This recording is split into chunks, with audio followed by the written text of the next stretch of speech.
नकली कल्कि अवतार ने वीडियो बनाना क्यों छोड़ दिया? The most awaited video. Hello friends, हमारे एक व्यूवर उन्होंने हमें सजेस्ट किया है कि हमें नकली कल्कि अवतार पर एक वीडियो बनाना चाहिए कि नकली कल्कि अवतार ने वीडियोस बनाना क्यों छोड़ दिया। उनकी इससे पहले रिक्वेस्ट थी कि अवतार के बारे में धमाकेदार वीडियो बनाओ। सो हमने उनकी रिक्वेस्ट पर अवतार के बारे में एक के बाद एक कई धमाकेदार वीडियोस बनाए। ऐसे ही हमारे एक प्यारे व्यूवर हैं, उन्होंने हमें योग माया और महामाया पर वीडियो बनाने की रिक्वेस्ट की। हमने उनकी रिक्वेस्ट पर महामाया और योग माया आदि शक्ति के ही दोनों स्वरूपों पर वीडियो बनाया। और जो हमारे सबसे पुराने व्यूवर हैं, जो शुरू से ही हमें सुन रहे हैं, उन्होंने एक छाया राधा के बारे में जानना चाहा, तो हमने छाया राधा का अर्थ भी अपने वीडियो में बताया। वैसे हमारे सारे व्यूवर डिवाइन सोल ही हैं, जो हमें हमारे चैनल पर ईश्वर के होने का पूर्ण आभास दिलाते हैं। और कभी कभी तो हमें भ्रम हो जाता है, कहीं व्यूवर के रूप में ईश्वर ही तो नहीं आ गए हैं। पर इस बार जो रिक्वेस्ट आई है, वास्तव में वो किसी व्यक्ति विशेष पर है। और हमने ये चैनल अंधविश्वास और धर्म में फैले पाखंड को समाप्त करने के लिए बनाया है, ना कि किसी व्यक्ति विशेष को टारगेट करने के लिए। हमारे चैनल का उद्देश्य किसी की भी नेगेटिव या पॉजिटिव पब्लिसिटी करना बिल्कुल भी नहीं है, बल्कि हमारे चैनल का एकमात्र उद्देश्य ईश्वर के सत्य स्वरूप को प्रकट करना है, भगवान श्री कृष्ण को बहुपत्नीवाद पॉलीजेनी से मुक्त करना है, देवी सीता और देवी राधा का सत्य समाज में प्रतिष्ठित करना है। सोशल मीडिया में किसी के विरुद्ध अपना जजमेंट देना बिल्कुल भी नहीं है। हमारा उद्देश्य कहीं बड़ा है, कहीं अधिक बड़ा है। और जिस युद्ध को हम लड़ रहे हैं वो किसी व्यक्ति विशेष से है भी नहीं, मात्र समाज में फैली गलत विचारधारा से है।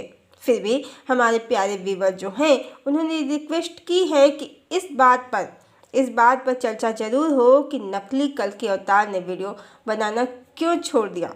तो हम जितना अपनी समझ से समझ पाए हैं, तो नकली कल्कि अवतार ने वीडियो बनाना भले ही छोड़ दिया हो, पर वो गायब नहीं है। वो सोशल मीडिया में भी और उसके बाहर भी पूरी तरह से एक्टिव है। और ध्यान रहे, ये जो देवासुर संग्राम चल रहा है 5D में, तो ये सोशल मीडिया पर भी लड़ा जा रहा है और सोशल मीडिया के पीछे भी लड़ा जा रहा है। तो यदि कोई निगेटिव एनर्जी वीडियो बनाना छोड़ दे, तो इसका ये अर्थ बिल्कुल भी नहीं समझना चाहिए कि उसने हार मान ली है, बल्कि इसे इस तरह से समझना चाहिए कि उसने गुप्त रूप से सोशल मीडिया पर अपनी एनर्जी और विचार अलग अलग माध्यम से पहले से भी ज़्यादा प्रसारित करना शुरू कर दिया है। क्योंकि जो भी आसुरी शक्तियाँ हैं वो भी कम बलवान नहीं हैं और वो अंत तक लगी रहती हैं। जैसे राम रावण युद्ध में रावण, जो असुरों का राजा था, भगवान के हाथों मारा गया। वो सबसे बलवान प्रतिद्वंदी था ईश्वर का, और उसे ईश्वर ने ही समाप्त किया। तो धैर्यपूर्वक परमात्मा के खेल को समझें, हरि की माया को जानें। जो जितना बड़ा असुर है यहाँ मैदान में, उतनी ही ज़्यादा देर तक टिका रहेगा। छोटे मोटे असुर तो पहले ही भाग जाएंगे, पर बड़े असुरों का संहार सबसे अंत में होगा। और जो असुरों का मुख्य नेता या लीडर होगा, तो वो तो फिर भगवान के हाथों ही मारा जाएगा, जैसे रावण। और द्वापर में भी एक नकली वासुदेव था, पौंड्रक। उसे भगवान होने का भ्रम हो गया था। उसका भ्रम श्री कृष्ण ने ही तोड़ा था, उसका वध करके। पर इस कलिकाल में एक रावण, एक पौंड्रक नहीं है, इनकी संख्या हजारों लाखों में है। और यदि ये अपना प्रभाव दिखा रहे हैं, बता रहे हैं, तो मात्र ईश्वर की इच्छा से, क्योंकि परमात्मा सबको बढ़ने का मौका देते हैं, देवताओं को भी और दानवों को भी। देवता अपने कर्मों से इंद्रलोक का ऐश्वर्य ले जाते हैं और दानव नरक की अग्नि में जलते हैं। तो यदि आसुरी प्रवृत्तियां प्रभावी हो चली हैं, तो डरे नहीं, बहुत शीघ्र वो समय भी आएगा जब इनका नाश हो जाएगा। ईश्वर सशरीर धरा पर हैं, वो मनुष्यों की करतूत देख रहे हैं। उनका सुदर्शन चक्र भी चल चुका है, जिसका आभास सदात्माओं को है, बस असुरों को नहीं है, क्योंकि हरि की माया ने उनकी बुद्धि पहले ही हर ली है।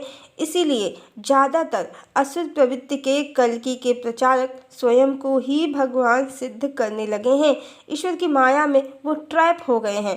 क्योंकि कलयुग से सतयुग में प्रवेश का जो समय है, संधि काल है, वो बड़ा विषम समय है। इस समय ज़्यादातर कालनेमी स्वयं को भगवत भक्त होने का दावा करेंगे। ईश्वर के भक्तों को वो अज्ञानी, मूर्ख और पापी बताएंगे। ये समय समुद्र मंथन के समान अत्यंत कष्टदायी है। इसमें पहले विष ही निकलेगा, अमृत बाद में अवश्य प्राप्त होगा।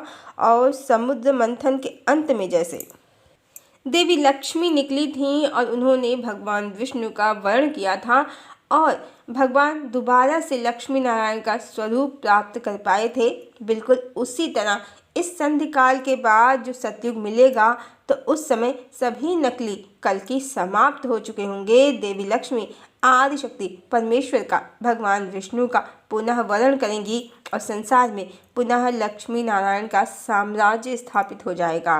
परमात्मा का जो गेम प्लान है सोशल मीडिया पर चल रहे गेम प्लान से कहीं अधिक बड़ा है, जिसे समझने के लिए अंतर्दृष्टि और दूरदृष्टि दोनों जागृत करनी होगी। सोशल मीडिया पर घूम रहे नकली कल्कि और वैष्णवी मात्र परमात्मा के मनोरंजन के लिए अजब गजब व्यवहार कर रहे हैं और कुछ नहीं है इसमें। हरिओम।